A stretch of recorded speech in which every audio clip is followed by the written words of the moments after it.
俄军空降兵没有在乌克兰战场上发挥奇效，俄军做错了什么？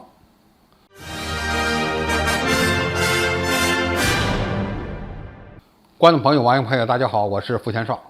在俄乌战场上作战的俄罗斯兵种部队中，有一支王牌中的王牌部队，这就是俄罗斯重装空降师。然而，就是这样一支被俄罗斯用重金打造的机动作战部队，正在俄乌战场上遭受重大损失，没有发挥出其应有的重要作用。乌克兰方面甚至发布消息称，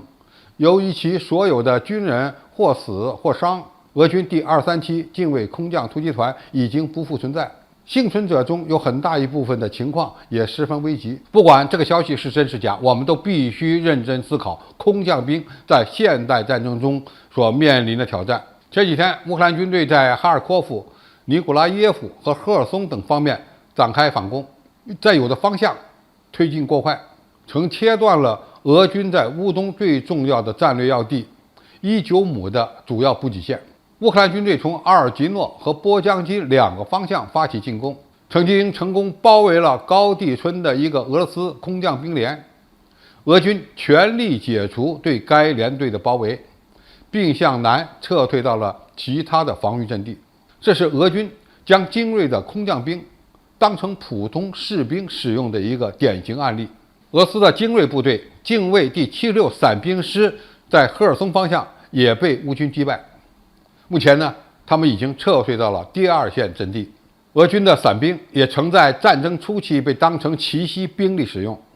特别军事行动一打响，俄军的200多名伞兵部队就乘坐着直升机直抵基辅近郊的安东诺夫机场。然而，由于后续的兵力和火力没有跟上，最终呢，这200多名伞兵陷入乌军的重围，遭到猛烈炮火的攻击，不得不退入森林。此外，俄军的重型伞兵师的一部分在占领了格斯托梅尔机场后，也遭到了乌军2流部队国民警卫第4旅的火箭炮覆盖性袭击。其伞兵的主力战车由于都是用轻型的铝合金制造的，抗打击能力较差，被打得浑身都是弹孔。在格斯梅托尔地区和布查地区参加战斗的俄罗斯伞兵部队也多次遭到对手的伏击。从表面上看，在现代化战争中，重装伞兵部队的确存在着严峻的挑战。一方面，现代战争趋于透明化、信息化，重装伞兵要想在敌后完成奇袭非常困难。另一方面，伞兵因为要适应空投或空降作战，其装备的防护水平要比地面武器装备差很多，火力呢也不足，因此伞兵的持续作战能力相对较弱。现在的问题是，伞兵在现代战争中真的无法发挥重大作用吗？还不能这么说，只不过俄罗斯军队现在对空降部队的使用方式存在着很大的问题，特别是在兵力不足的情况下，在正面堑壕战中将伞兵当普通的步兵来使用，只会造成不必要的损失。其实，能在现代战争条件下让空降兵发挥重要作用的关键是信息化条件下的联合作战。空降兵负责在敌后夺占要点、执行破袭等作战任务，同时他们必须获得其他军兵种的支持，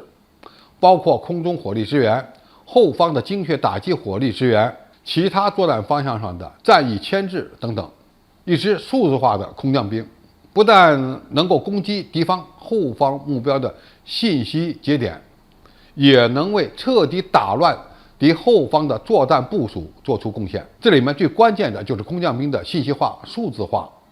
机动化和跨兵种的协同作战能力。对任何一个国家来说，中国、美国和俄罗斯一样，都有着规模庞大的空降部队。相比较而言，俄军把空降兵当成普通的步兵来使用，更多的时候是让他们单打独斗，或者是独当一面，